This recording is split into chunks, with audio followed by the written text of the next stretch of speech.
علی صاحب سب سے پہلے تو یہی بات کر لیتے ہیں کہ جماعتوں کے اندر اختلاف رائے ہوتا ہے اور اختلاف رائے جمہوریت کو مضبوط کرتا ہے، لیکن جماعتوں میں اندرونی طور پر ہوتا ہے. یہ بات ہم نے لاسٹ ٹائم بھی کی تھی جب آپ میرے پروگرام میں تھے. یہ ساری باتیں کھل کر سامنے آنے لگی ہیں. کیوں کھل کر سامنے آنے لگی ہیں اس بات کی سمجھ نہیں آ رہی ہے. What is going on? بہت شکریہ. بسم اللہ الرحمن الرحیم. اللہم صلی وسلم مبارک علی سیدنا محمد وعلی آل محمد. ہمارے ملک کا یہ المیہ رہا ہے کہ یہاں سیاسی جماعتیں ادارے نہیں بن سکے، اور جو جماعتیں ادارے بننے کی طرف گئے وہ عوامی پاپولیرٹی، عوامی مقبولیت کھو گئے. میرا اشارہ جماعت اسلامی کی طرف ہے، ایک زبردست مضبوط جماعت ہے. میں مبارکباد بھی پیش کرتا ہوں حافظ نعیم صاحب کو اس کے امیر بننے پہ، جنہوں نے مثال قائم کی کہ ایک سیٹ ان کو آفر کی جا رہی تھی، انہوں نے انکار کیا کہ مجھے عوام نے منتخب نہیں کیا تو مجھے فارم 47 کی سیٹ نہیں چاہیے. لیکن آج آپ دیکھیے یہ ایک افسوسناک امر ہے کہ جمہوری اطوار پہ اگر سب سے توانا جماعت ہے، جماعت کے اندر جو جمہوریت ہوتی ہے وہ جماعت اسلامی ہے، لیکن آج قومی اسمبلی میں شاید ان کی میرے خیال میں ایک بھی سیٹ نہیں ہے. باقی جو جماعتیں ہیں، ہماری جماعت میں عمران خان صاحب نے ہمیشہ کوشش کی ہے کہ اندر ایک درجاتی ریفارم ہو اور ایک ادارہ بنے، اس میں یہ انسٹیٹیوشن بنے، اس میں جمہوریت آئے. 2013 میں اس لیے ہی انٹرا پارٹی الیکشن کیا گیا، اور اس انٹرا پارٹی الیکشن کا یہ فائدہ تھا کہ جب کارکنان نے ووٹ ڈالا تو میرے جیسے لوگ نکل آئے، کیونکہ اگر کارکن کا ووٹ نہ ہوتا اور اندر ایک اپرچونٹی الیکشن کی نہ ہوتی تو جماعت کے اندر جو ایک جمود ہوتا ہے شاید اس میں میرے جیسے لوگ باہر اوپر نہ آ سکتے. لیکن ہم نے کوشش کی ہے کہ جماعت کو ہم ان اصولوں پہ چلائیں. بدقسمتی سے خان صاحب جو کرائسس ہمارا ہوا، جیل میں گئے ہیں، مشکلات کا شکار ہیں، آدھی پارٹی ہماری توڑ دی گئی، انتخاب میں نشان چھین لیا گیا. تو ان حالات میں تھوڑا بہت کنفیوژن ہونا وہ فطری عمل ہے. لیکن بڑا سوال نشان مسلم لیگ نون پہ ہے، جو 40-45 سال سے سیاست کر رہی ہے پاکستان میں، 3 بار حکومتیں بنا چکی ہے اور ابھی 16 مہینے کی حکومت کر کے اب بیٹھی ہے. یہ بہت بڑا سوال ہے کہ 2 بڑے عہدے ان کے اپنے نہیں ہیں، ان کا انٹیریئر منسٹر اور ان کا فائنانس منسٹر، اور جماعت میں اندر بہت بے چینی ہے.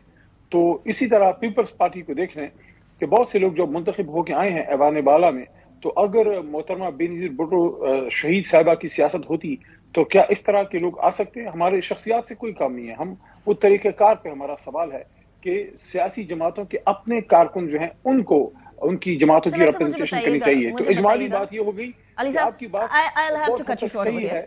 کیا آپ چیئرمین پی ٹی آئی بھی بن سکتے ہیں؟ ٹھیک ہے آپ 2013 میں ابھر کر سامنے آئے، لیکن 2023 کے انتخابات بھی ہمارے سامنے ہیں. بلا مقابلہ جیتنا ساری جماعتوں کا شیوا ہے، صرف آپ کا نہیں. I don't blame you for that. This is the political system. چاہے وہ جے یو آئی ہو، پی ایم ایل این ہو، پیپلز پارٹی ہو، پی ٹی آئی ہو، سب نے بلا مقابلہ انتخابات کیے. دیکھیں، میں آپ کو 16 فروری کی بات بتا دیتا ہوں. میری بات سے زیادہ مقدم ہمارے فاؤنڈنگ چیئرمین جناب عمران خان صاحب کی بات ہے کہ عمران خان صاحب سے جی آپ کو میری آواز آ رہی ہے؟ مجھے آپ کی آواز آ رہی ہے علی صاحب، کنٹینیو پلیز. جی، عمران خان صاحب سے ملاقات میں انٹرا پارٹی الیکشن کی بھی بات ہوئی. تو خان صاحب نے یہ کہا کہ اب فوری آپ یہ انٹرا پارٹی کریں تاکہ جو الیکشن کمیشن کی جو ریکوائرمنٹ وہ پوری ہو، تاکہ ہمیں ہمارا نشان واپس مل سکے.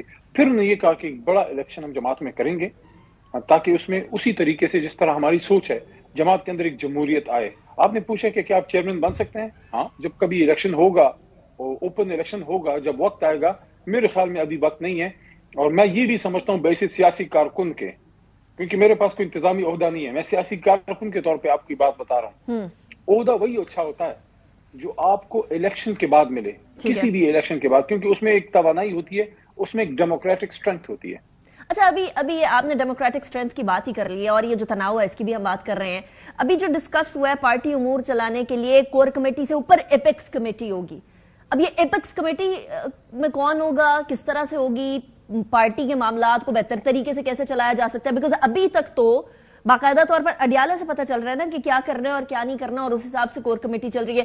تو ایپیکس کمیٹی کس طرح سے مختلف ہو جائے گی کور کمیٹی سے؟ وہ کیسے بہتر طریقے سے امور کو چلا سکے گی؟